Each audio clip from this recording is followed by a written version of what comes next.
He says there at the end he doesn't know whether he has a part in the future of the royal family. I think it's quite a strong feeling today that he's done himself a mischief, that he's kind of burned his boats with the book, that this has gone that extra mile. What's your feeling?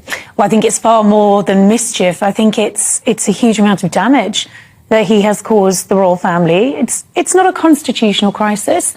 Prince Harry is now a peripheral figure within the royal family. He stood down as a working member, but he retains the title of the Duke of Sussex. And it's interesting that comment he makes to Tom Bradby, and I'm going to be very interested to watch this interview tonight, because Tom is a brilliant interviewer. He's a brilliant journalist. I think there's a lot of frustration that they haven't really been asked challenging questions in the Oprah interview. There weren't enough probing questions, I think, in a lot of people's opinions. I would say none at all. Well, you think Tom's going to do something? I hope so. I hope so. And it's interesting to see him ask Harry if he believes in the institution of monarchy, and Harry is very quick to respond to say yes, and yet he doesn't seem able to see the damage that he is causing the institution. So it's not a constitutional crisis, but it is very damaging to the monarchy on the international stage. I understand this interview may have been done some time ago.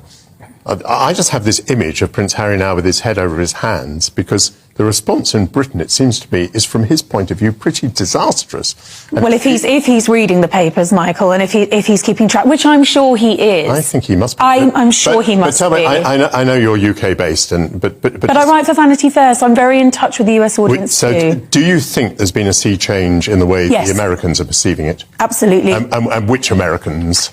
I think the younger generation of Americans are still quite behind Harry and Meghan. They loved the Netflix series. They feel that it's absolutely right that Harry and Meghan have their chance to tell their truth. I'm sure they will be poring over this autobiography. I think the older generation, I think the more traditional royalists who still love Prince Harry are concerned for his well-being. I've heard a lot of people say he must be unwell. What is going on here? We're worried about him. And then there are also a lot of older Americans who are saying what he's doing is absolutely wrong. We loved the Queen. We want to see King Charles celebrated at his coronation, and what he's doing to the royal family is wrong. So I think there is a mixed reception over in the US, and there is definitely a different reception amongst the age groups, but I think the tide is turning. And when you think back to Megxit, their return, well, in Meghan's case, her return to America, and for Harry, his welcome to America was really celebrated. America was hugely excited about this young, dynamic, glorious royal couple. I'm very proud that they were in California. But there is also a sense of what are they going to do next? Where are they going to go next? How long can they continue to sling mud at the royal family? Are we going to see them do anything? What I see is a man destroying his own dignity. I mean, to talk about your private parts, to talk in, I think, a politically pretty incorrect way about how he lost his virginity, to talk about how many people he claims to have killed in Afghanistan. It took me back to when I was Defence Secretary. There was an unfortunate incident where a very senior officer betrayed some secrets in a book, and I had to tell him that he would no longer be welcome at the Special Forces Club. He was completely crushed. I mean, I can imagine Harry not being welcome on military premises, which is crushing.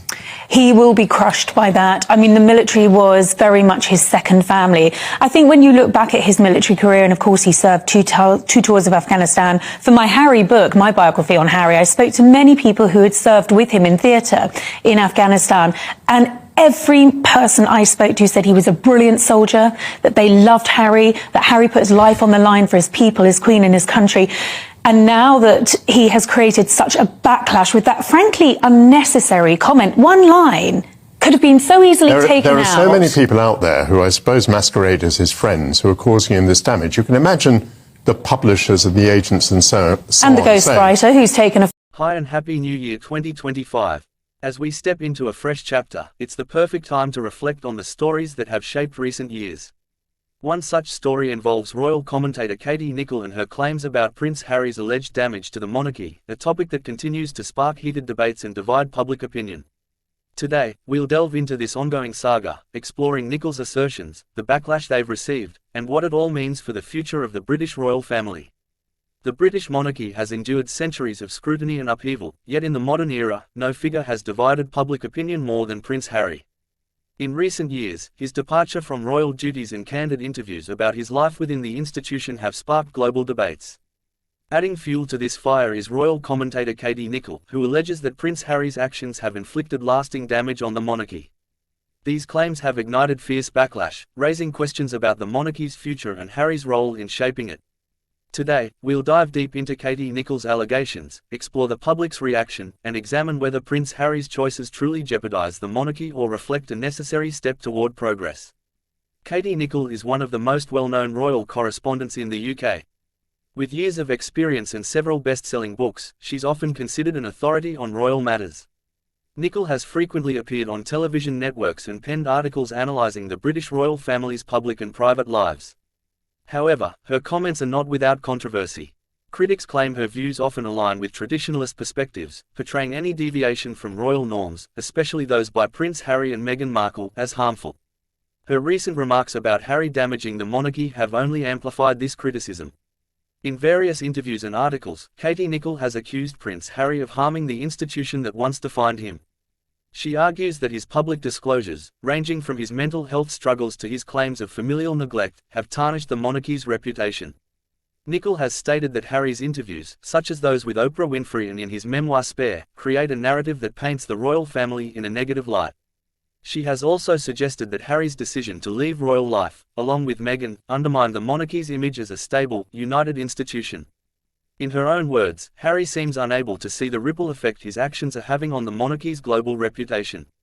Every revelation chips away at the mystique and strength of the crown.